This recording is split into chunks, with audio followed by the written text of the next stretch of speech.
Yes, you guys, this Christmas sweater is actually happening. Holidays are supposed to be that time of year that we feel the best. Times of pleasure, times of togetherness, times of celebration. Here's the thing, even if you like holidays, the holidays make everyone stressed. But here's the thing, for some people, the holidays are the exact opposite of what they quote-unquote should be. They are the worst times of year. They're the times that people feel the most alone. They're the times that people hate society the most. They are times of absolute and complete pain. And if you're that type of person, this episode is for you.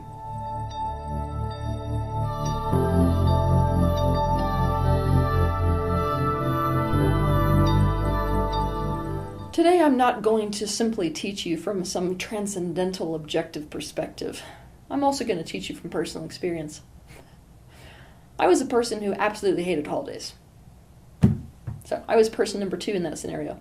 For a lot of years, actually. For probably pretty much the first half of my entire life, let's just be honest. I absolutely hated them. I'm standing before you today as somebody who loves them, like I love them, and especially Christmas. So, my hope is that I can bring together objective information with personal experience to give you, let's say, some stepping stones to go in the direction of liking holidays, and also give you some reasons why it's important to do. 1. Don't buy into that just be positive, or you're being a negative Nancy, or you're just a humbug rhetoric. The truth couldn't be any further from this. The reality is that that's not just what you're doing. You wouldn't feel this way towards holidays unless you had a super important and super valid reason to be feeling that way. Changing your perspective about the holidays is about deep healing. It's not as simple as just putting on a smile or focusing positive. The pain around holidays has to be acknowledged and resolved. One of the best ways to make yourself miserable during any holiday, if you've had negative experiences with them, is to expect yourself to be happy or put on a happy face, or even worse, to enjoy the holiday. If you have this expectation of yourself from the get-go, you will fail, quite literally. It's just as unrealistic as expecting that somebody who got bitten by a shark when they went swimming is suddenly going to have a great time in the water. You gotta be honest with where you are. Where you are is, I don't like holidays. In fact, I hate them. But I want to like them. So the way to approach this, instead of being totally closed down to them and totally rejecting of them, is to approach it with a kind of open curiosity. The desire and intention to figure out how to like them, but you're not there yet.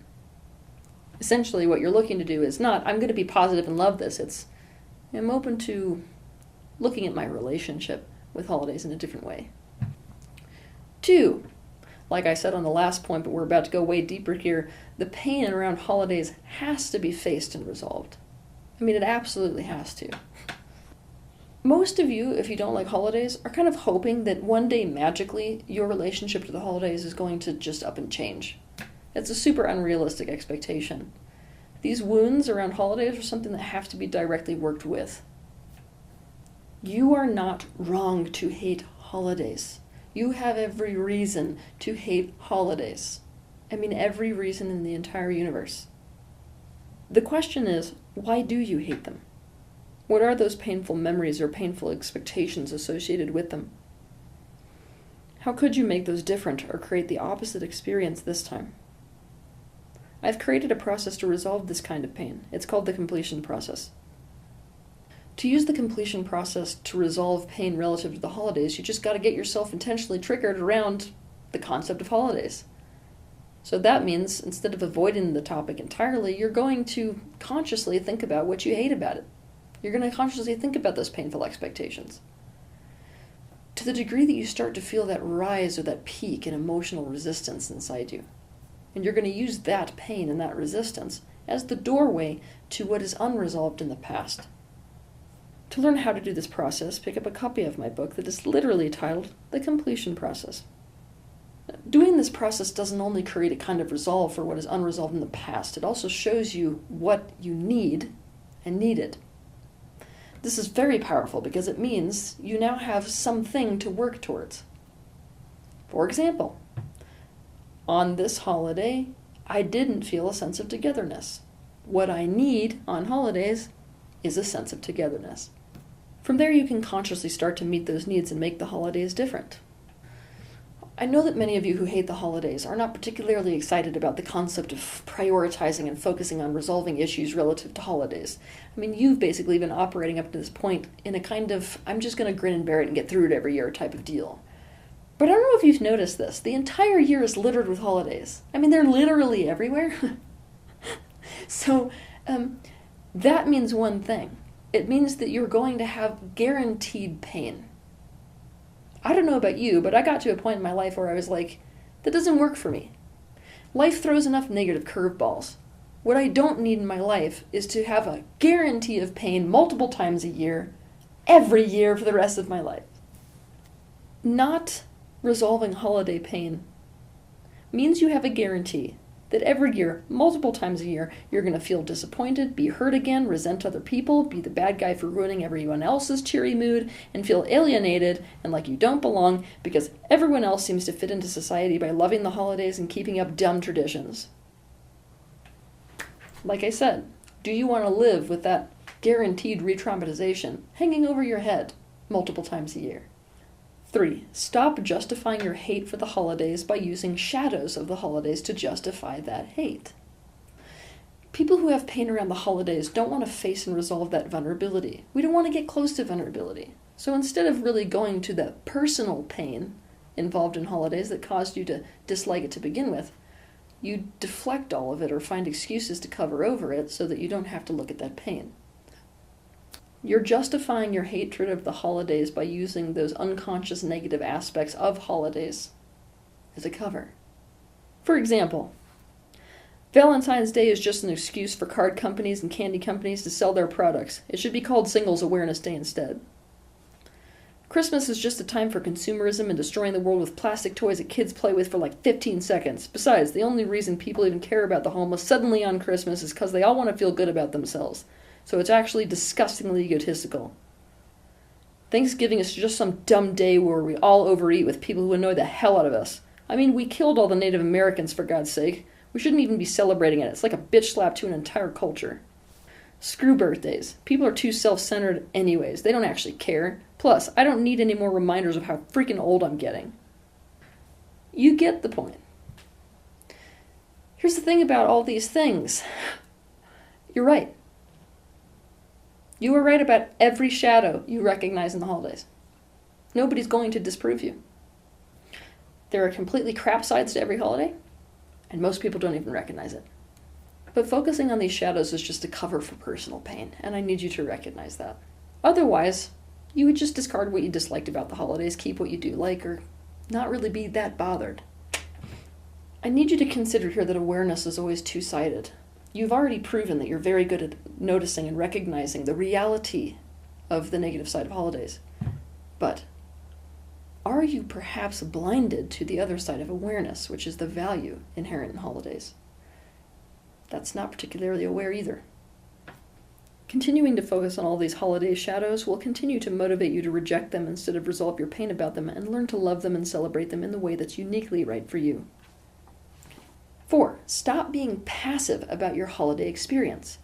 It's going to blow your mind when you watch yourself and other people who dislike holidays, and holidays always go badly for them, because of just how passive they are about it. Now, this is understandable. Why? Because we grow up in situations where we are ultimately powerless, in positions where the people who really did have power over us had almost no interest in our best interests. So we actually create a kind of learned powerlessness where we're at the mercy of a life that happens to us, and this includes holidays that happen to us. But this pattern keeps us in a cycle of disappointment. And to have something change there, we have to actually take action to change something to actually make it different, not just hope that a miracle is going to happen one day. This means planning ahead. This means initiating that change. If you grab the horn of the holidays, you're actually able to control your experience of the holidays. And in this context, this type of control is really good for you. You can be the one to get others on board with this too. It's empowering, and once you do it, it's going to shock you to see just how passive you have been and other people are, hoping that magically a holiday is going to go different for them each year. when the reality is it never will unless they actively change something. 5. You want to take a look at your holiday habits and actively, consciously change them. For example, you may know by now that you habitually confront everyone on their shadows and become the family scapegoat again. You may know by now that you take all the responsibility for the entire holiday so everyone else just shows up. Maybe you overspend. Maybe you passively wait for others to make it a good holiday for you and get disappointed when they don't. Maybe you overeat. Maybe you get drunk. Maybe you say yes to everything and everyone and then feel depleted. Maybe you take responsibility for bringing people together who don't put any energy into togetherness themselves. Maybe you get stressed doing everything last minute, etc. Make this like a chess game that you're playing with yourself, whereby every single move you make is done specifically to shortcut that pattern that you're habitually stuck in so the holidays go different for you this time. For example, plan how to avoid conflicts. Commit to limiting yourself to 1 glass of wine. Exercise the morning of the holiday. Commit to the practice of saying no to what you really don't want to do. Give people a date to show up and don't nag them to come after you have done that. Let them take their part of the responsibility of being connected instead. Budget, and don't go over that budget. Ensure that other people share responsibility for the day. Simplify your holiday to-do list. Start shopping months ahead of time, etc. 6. Mine the coal for diamonds. If you're in the space where you just reject everything about holidays and you hate it, I'm going to teach you how to change this, and it's understanding the holidays. This means you're going to have to actually learn about them. Learn about their origins. Learn about the reason they existed, or do exist. Learn about the way they've evolved over time. Think about how you celebrated all of these different holidays, ways that other cultures celebrate holidays. And what you're going to do here is to mine the holidays for what the important part of each holiday are for you.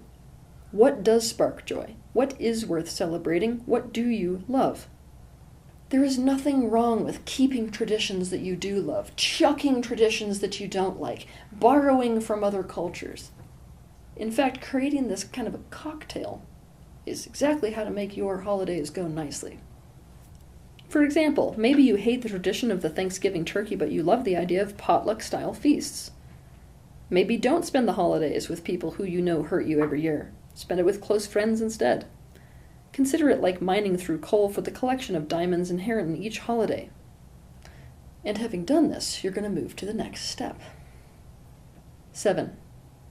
Now that you've mined things, deliberately put together a cocktail or a collection of those aspects that you consider diamonds inherent in each of these holidays.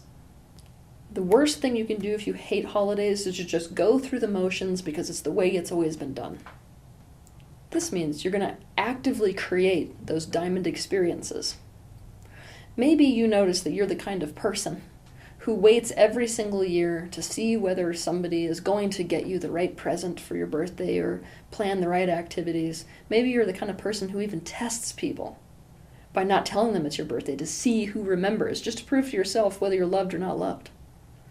If you want a good holiday, you can't do this anymore. You're going to have to plan ahead. That means, what do you want to do on your birthday?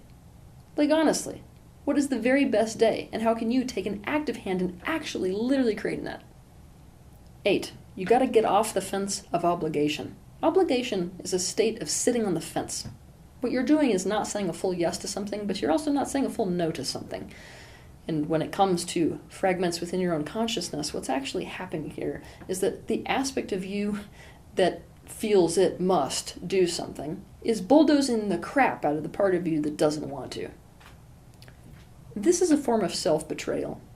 So it's really, really critical to work with both of those parts that are currently in conflict, to find a meeting of minds, a resolution, or a third option between them that makes both of these parts of you say yes. To understand more about how to do this, watch my video titled Fragmentation, the Worldwide Disease.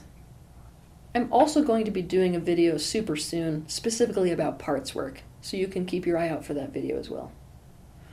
Take a serious look at these obligations and obligatory gatherings, and decide to either fully commit to them with your free will, or to not do it, or to do something totally different.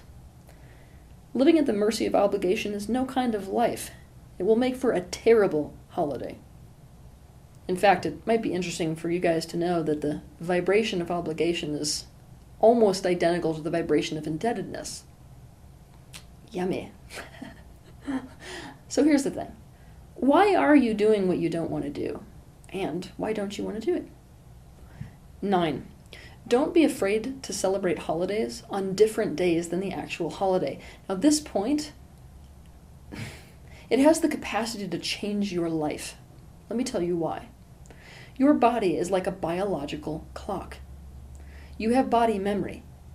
And guess what? The calendar is actually in there.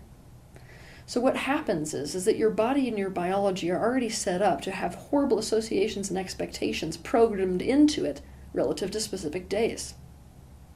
When you go ahead and you change the date on your body, suddenly you interrupt the pattern. You can disrupt the programming by surprising your biology by celebrating Christmas on the 24th or your birthday, on the weekend or after the actual day.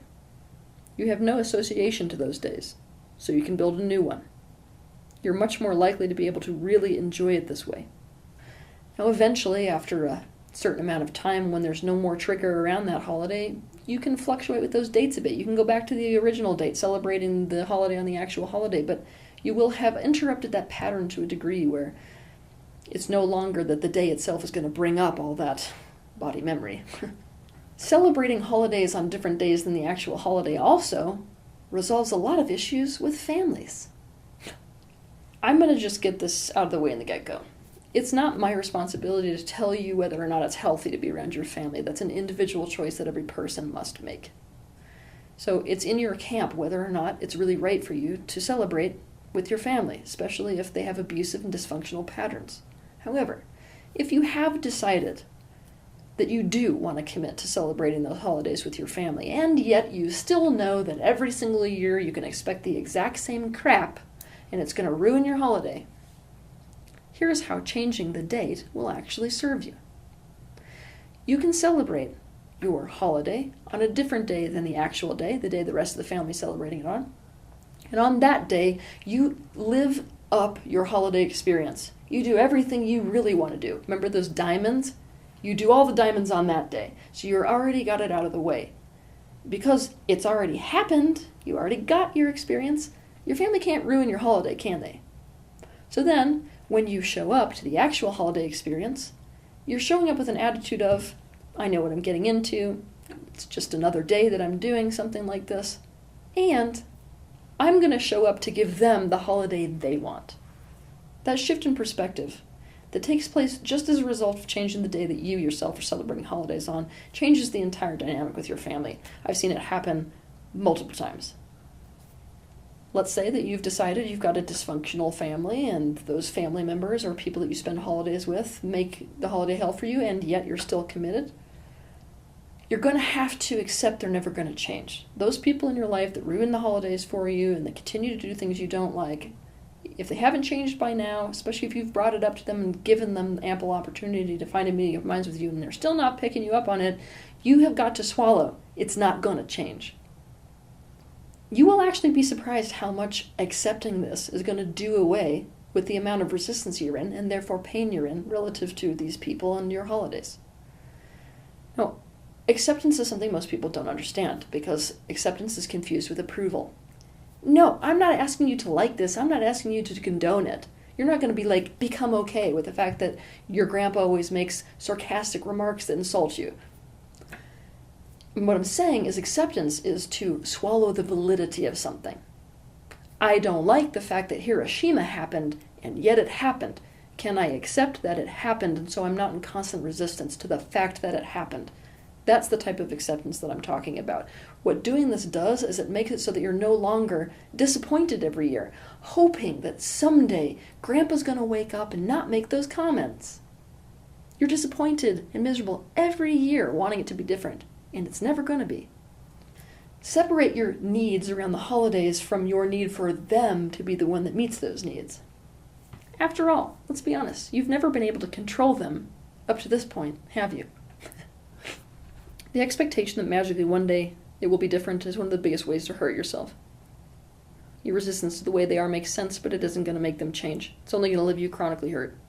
For example, if mom can be expected to get you something that you don't even care about from the dollar store, go there expecting this and not hoping it will be different this year.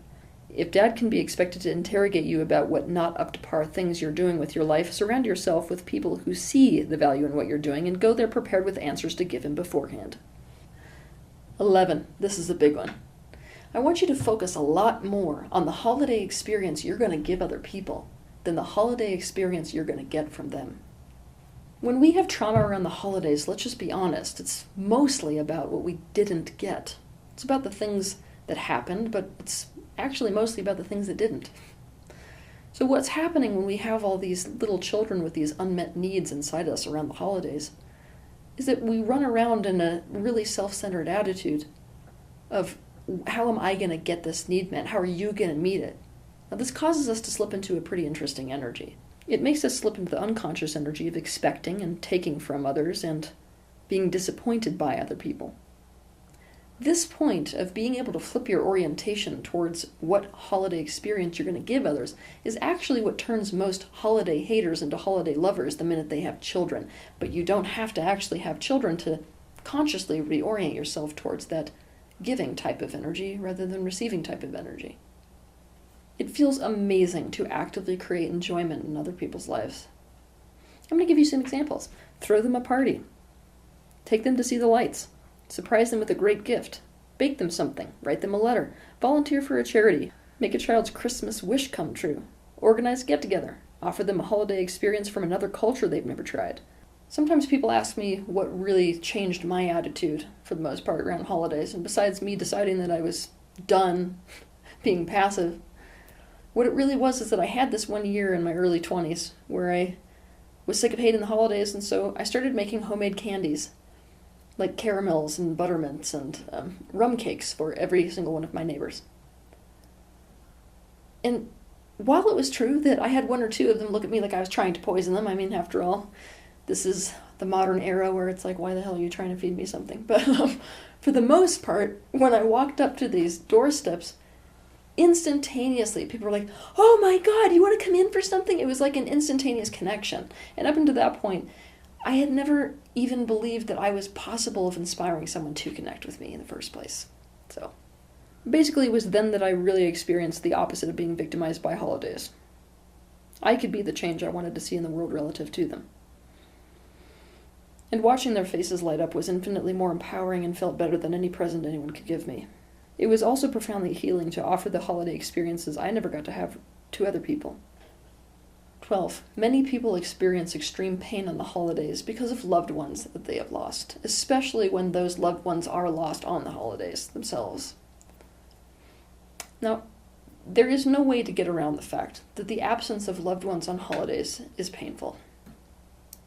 The absence of these people, as well as those negative and painful memories of losing them around the holidays, can serve as a very powerful negative association with holidays themselves. But I'm going to tell you about a pattern that most people have no awareness of. It's that we have the tendency to hold on to pain as a way of staying connected to things that we love and that we have lost. Enjoying Christmas without them may seem like a betrayal to them, and suffering may feel like you're proving your love and commitment to them. So that pain that you have of missing and longing and refusing to celebrate because they're not there actually becomes that token of connection that you have to that person. So it actually feels for a lot of people like if they start to enjoy the holidays, that not only will they have betrayed their loved one, but they've lost connection with them. If you think this might be the case for you, you would benefit by doing the guided meditation on my website that's titled Replacing the Pain. Also, as cliche as it sounds, it's actually true. I want you to really ask yourself, what would these people want for you? I mean, what would you want for other people, the people that you love the very most in your life? If you were sitting in the clouds watching them from above, would you want them to suffer every single holiday? So here's the question. What is the best way to honor them or make them feel good if they were looking down on you on this holiday? How can you remember them and keep that connection without the pain being the connection to them? 13. Try to expand your consciousness and awareness by seeking out and recognizing the positive in holidays in general. Ritual is an incredibly important part of human psychology, of human health. Rituals are in fact necessary for human beings as a species to thrive. That's something that most holiday haters don't actually recognize. Most holiday lovers don't either. People have been creating rituals since the beginning of time. Now, this is the thing. If that's the case, there must be an important reason why. For example, they give people an excuse to celebrate and deliberately create enjoyment. They stimulate the senses. They mark and highlight what's important to us. They can imbue life with significance and specialness and meaning. They create certainty and predictability in pleasure. They are something to look forward to. They can enhance the gastronomical experience, which is a central theme of human interaction. They can create a sense of continuity, connection, and nostalgia across generations. They're times to connect and gather, which is vital to human health. They are times to consciously demonstrate love and enhance social ties and social glue. Again, critical to human health. Another thing that I find ultimately fascinating here is that group ritual is critical to the development of a child's brain. They're absolutely critical to social development in children. And actually, the more that our society loses touch with ritual, the unhealthier the development of our children becomes. This means you have to look into why there is value in holidays and what value they do hold. Part of this can be that you can ask people who love holidays, why? When it comes to the holidays, try not to expect that hallmark moment, even though people's photo albums don't reflect this, and in fact give you the false impression that everyone else is having hallmark moments. I can assure you those pictures are of the moment that somebody gathered the whole family around the Christmas tree. Definitely not 2 seconds earlier where the kids were beating each other with toys and the turkey fell completely on the floor. So, life, which includes triggers and needs and mistakes, unfortunately doesn't just stop for holidays. Those perfect moments are going to come when you least expect it. But I can promise you that you can turn your attitude about hating holidays around to love them. You can consciously create holidays that are full of meaning. You can create holidays out of those diamonds inherent in each holiday experience so that you have something to look forward to every single year. Have a good week.